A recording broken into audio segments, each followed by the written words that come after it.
Poultry producer Rainbow Chicken completed its unbundling from RCL Foods after making its debut on the JSE. Now the listing is the third for the JSE this year, showing recent signs of investor interest in an economy that's stagnated for quite some years now. The poultry company, which stretches back to the 1960s, has a vast portfolio operating 165 farms and 3 primary processing plants. SABC News Markets presenter Nastassia Arendse spoke to Rainbow Chicken CEO Marthinus about the company's prospects. 2, 1. Obviously, in terms of timing, very excited about the government of national unity. So I think the politicians played along. And yes, I think that bodes well for us. This timing, of course, we wanted to separate. It was the main objective from RCL, and to create pure play so that we can go after our own investment thesis, and that's what this opportunity provides. So timing is good. We gained some traction in our results. So now we need to just put another good year behind us. Speaking of that traction, many of the viewers may not have been familiar with the turnaround strategy to almost get you to this particular point. Briefly take me through the work that had to be put in behind the scenes to get to today, so to speak.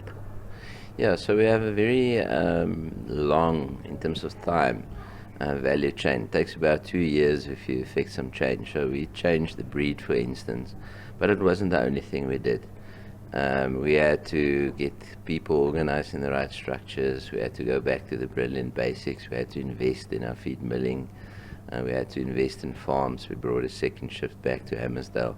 So it was a lot of work that the decisions were quick, but it took time for those to flow through our value chain. So yes, we're now there.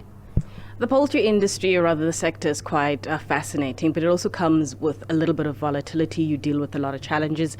Take me through the 2 years, specifically for Rainbow, and for those who were in your particular space, some of the challenges that you had to overcome. Yes, plenty of those. That's what I can say. It's really volatile, almost to the extent where it becomes randomly volatile.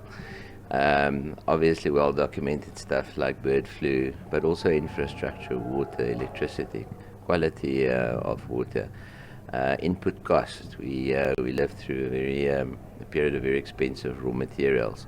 So by no means did we get much tailwinds, but it meant we had to buckle up, batten down the hatches, look at cash flow, and just be, very meticulous and measured in what we did.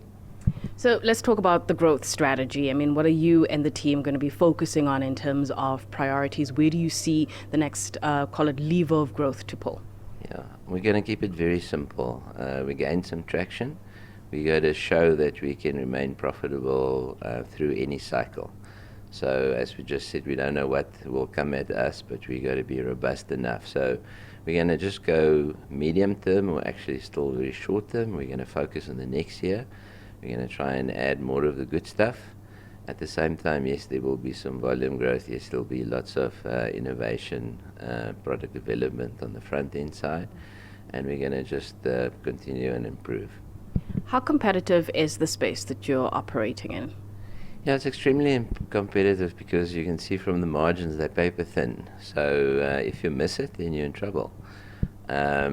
We are a bunch of very good companies that produce chicken in South Africa. We independently measured in academical studies every few years against the best in the world. So technically we're very proficient, we're very competitive. And then obviously in the market space, so we make it difficult for each other, but hopefully what we can deliver is cheap chicken, or the cheapest possible chicken on shelf for the consumer. That'll keep us relevant. Let's talk about the consumer, because there have been a lot of concerns about the strength of the consumer as we go into the latter part of the year. I think there's this idea that we're looking for interest rates to come down. We want to see where things go. But from what you're seeing in the data that's coming through on your side, what's your sense of demand and probably even the consumer? Yeah, consumer is under pressure, no doubt. You can see it. And that's why the challenge for us is to remain relevant, find chicken offerings. People love chicken. Chicken is always demand, but it is tight at the moment. So we're concerned about it. we'll do our best from our side to provide chicken that's still affordable.